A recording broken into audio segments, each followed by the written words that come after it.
Most of my clients are restaurant owners, not marketers, yet they're seeing results that would make even seasoned marketing professionals do a double take. And the best part is they're not juggling dozens of marketing strategies or spending hours on complicated campaigns. Instead, they're focusing on a few simple, proven strategies that move the needle in a big way. And so many restaurant owners think that they need to do it all: TikTok, Instagram, email marketing, Google ads, influencer partnerships, and more. But the truth is, when your restaurant is just starting out or has fewer than 20 locations, you don't need 100 different strategies. You really need a few key approaches that are designed to bring in consistent revenue and grow your customer base. And this is what I call the focused growth approach, which is honing in on what works, doubling down instead of getting distracted by the latest trends or trying to go viral as the right way to make sales from your resources that you invest in your marketing. And even when you surpass the 20 location mark, and again, I'm speaking from personal experience from working with over 2,500 restaurants over the years, but the better that you can take a localized approach to each of your locations, the better off you're going to be. And so what exactly should you focus on? Well, when we're doing localized marketing, it's not about focusing on a lot of different things. It's about focusing on a few specific things. And we work with our clients, there are a few areas where we prioritize every single time. And I'm going to give you guys some insight into what those things are.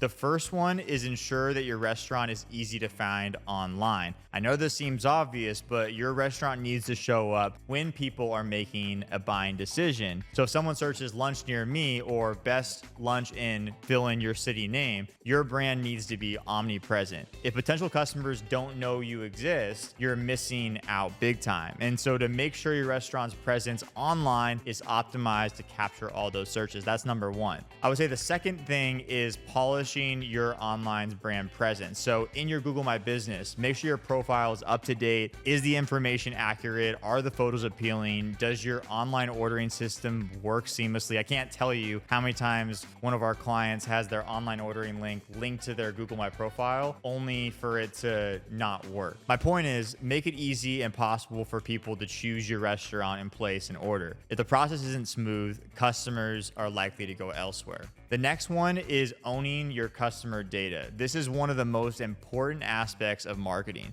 Every single guest who interacts with your restaurant, whether they dine in or order online, should leave behind some form of contact information through tools like our software Dishio. We're biased because we created it, but we help restaurants capture guest data via digital menus, opt in with incentives like email and SMS, and allowing our clients to own this data allows you some pretty incredible opportunities to remarket to customers and build long-time customer loyalty. And to show you the power, if you start implementing this stuff, one of our clients, Dan, turned a month worth of sales into just one night, where we were able to help him focus on selling his food sales. Check out what he has to say. Started working with Dineline, and almost immediately we saw increases in food sales, some new traffic coming through the door. Folks would come through the door that we previously wouldn't have thought they would have come through the door.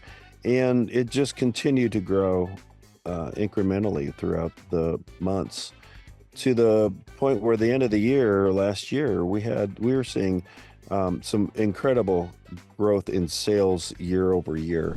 Now, the cool thing with Dan is we didn't do 100 different things. We really came into his business, identified the opportunity for food sales, and did a couple of these key strategies that I mentioned earlier to really make all the difference. And so in this case, we didn't do 100 things. We just focused on a couple of big things that are going to move the needle. Now, to start doing this stuff, you have to remember that when implementing any new type of marketing program in your restaurant, there are several critical steps to ensure it works. So first, you need to gain traction. You have to test the waters and see if the approach that you're using is delivering results in the first place. But that's just the starting point. Once you've validated that something works, whether it's Facebook ads, Google ads, or an influencer marketing campaign, you then need someone on your team to manage and optimize the operations day to day. And so from personal experience, we found that it's much easier for a team member to succeed when they have one or two clear marketing priorities instead of juggling 5 or more at the same time. So for instance, you can generate millions of dollars a year from Facebook ads alone if you truly maximize the potential of a platform.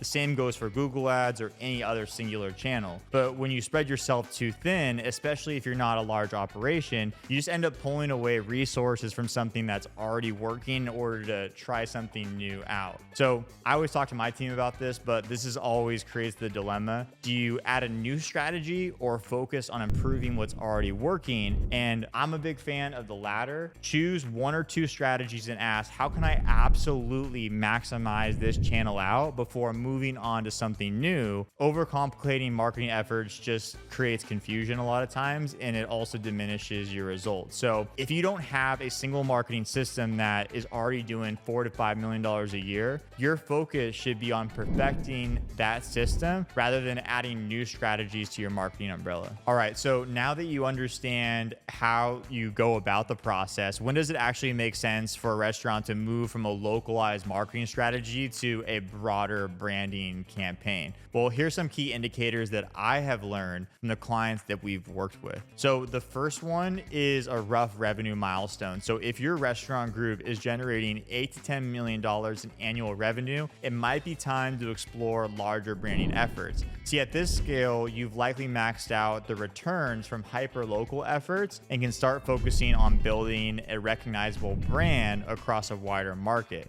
The second indicator would be location growth. When your restaurant group reaches about 20 to 30 locations, sometimes a unified branding strategy, because at this point, customers may start recognizing you in different names, different states, regions, and a cohesive brand identity helps reinforce that trust and loyalty. It gives customers that consistent experience. The third one here is establish local success. So the transition should happen from local to branding if your local marketing efforts are consistently driving results for individual locations. And branding shouldn't replace localized strategies, it should really complement them. And for instance, while a strong brand campaign can drive awareness on a national level, local SEO, ads, and community engagement, you want to ensure that each location still thrives in their specific market that they're in. And the last one here, team capacity. So larger branding strategies require more resources, creative teams, agencies, potential higher ad budgets. If you don't have the internal man capacity to manage all this, it might not be the right time to scale those efforts on the branding side.